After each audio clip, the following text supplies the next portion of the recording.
So மர்தானி 3 திரும்ப வந்திருக்கு. இந்த டைம் ரொம்ப ஹார்டா ஹிட் பண்ணுது. ராணி முகர்ஜி திரும்ப சிவாஜி ராய் ரோல்ல வந்திருக்காங்க. ஹானஸ்ட்லி சொல்லணும்னா இந்த கேரக்டர் அவங்களுக்காகவே எழுதப்பட்ட மாதிரி இருக்கு.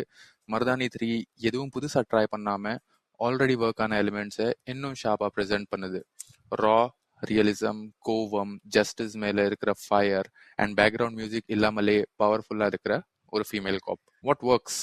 ராணி Mukherjee full screen domination, over acting இல்ல, டிராமா இல்ல, controlled anger, authority and strong emotions. Shivani Roy character Hindi சினிமால ரொம்ப கிரவுண்டடா இருக்கிற காப் ரோல்ஸ்ல ஒன்னு. ரொம்ப டார்க் அண்ட் டிஸ்டர்பிங் டோன். ட்ரையாலஜில இதுதான் ரொம்ப இன்டென்ஸ். கிரைம் இட் செல்ஃப் அன்செட்லிங்கா இருக்கும். இன்வெஸ்டிகேஷன் கிரிட்டியா போகும். ஆடியன்ஸ்க்கு கம்ஃபர்ட் கொடுக்காம ஸ்ட்ரெயிட்டா ரியாலிட்டியை காமிக்க ட்ரை பண்ணியிருக்காங்க. Strong villain and high steaks. Villain over the top இல்ல, ரியல் லைஃப்ல நடக்கக்கூடிய மாதிரி இருக்கிறது தான் பயம். அந்த ரியலிசம் படம் ஃபுல்லா டென்ஷன் மெயின்டைன் பண்ணுது. Tight run time, no waste scenes. தேவையில்லாத சாங்ஸ் இல்ல, ரொமான்ஸ் ட்ராக் இல்ல, ஃபுல் ஃபோக்கஸ் கேஸ் மேல அண்ட் கான்சிக்வன்சஸ் மேல தான். ஒரு சில இடங்கள்ல பிரச்சனை வருது. அது என்னன்னா கொஞ்சம் ஃபெமிலியரா ஃபீல் ஆகும். மர்தானி 1 and 2 பார்த்தவங்களுக்கு சில சீன்ஸ் ப்ரெடிக்டபிளா இருக்கும். இன்வெஸ்டிகேஷன் ஃப்ளோ கொஞ்சம் நோன் பேட்டர்ன் மாதிரி தான் இருக்கும்.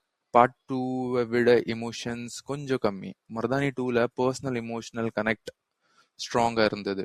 பார்ட் 3ல அதை விட அக்ரெசிவா ப்ரொசீஜரலா போகுது. டிரெக்ஷன் ரொம்ப கிரவுண்டடா இருக்கு. Hand held shots, dull colours, realistic police work, background score ரொம்ப லவுடா இல்லாம சைலன்ஸ்க்கு இம்பார்ட்டன்ஸ் கொடுத்துருக்காங்க. மர்தானி 3 பவர்ஃபுல்லா, ரெலவெண்டா, பயங்கரமான, போல்டா இருக்கிற படம். புதுசா ஷாக் கொடுக்காம இருந்தாலும் சின்சியரிட்டியும் பெர்ஃபார்மன்ஸும் வச்சு ரெஸ்பெக்ட் வாங்குது. ஹார்ட் ஹிட்டிங் கிரைம் ட்ராமாஸும் ஸ்ட்ராங் ஃபீமேல் லீட் மூவிஸும் பிடிக்கும்னா இது மஸ்ட் வாட்ச். அண்ட் நான் ஒரு ப்ரொஃபஷனல் ரிவ்யூவர் கிடையாது. இது ஜஸ்ட் ஷேரிங் இன்ஃபர்மேஷன்.